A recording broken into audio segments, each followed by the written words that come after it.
İndi isə belə bir suala baxaq. Deyir, tənliyin kökləri cəmini tapın. Bilirik ki, hasil o vaxt 0 alınar ki, vuruqlar ayrı-ayrılıqda 0 olmuş olsun.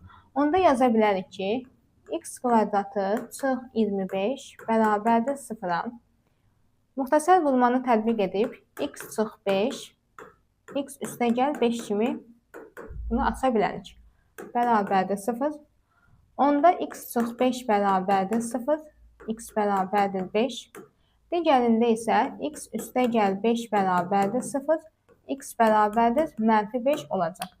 Və digər vuruğu 0-a bərabər edək. X çıx 3 bərabərdir 0-a. Kökü 0-a bərabərdirsə, onda özü də 0 olacaq. Alındı 3. Və mütləq qeyd etmək lazımdır ki, bu ifadəmiz cüt dərəcəli kökün altında olduğu üçün kökün altı mütləq müsbət ədəd olmalıdır. Onda qıraqdan yazaq ki, x çıx 3 böyük bərabərdir 0, x böyük bərabərdir 3. Yəni, aldığımız tənliyin kökləri mütləq bu şərti ödəməlidir.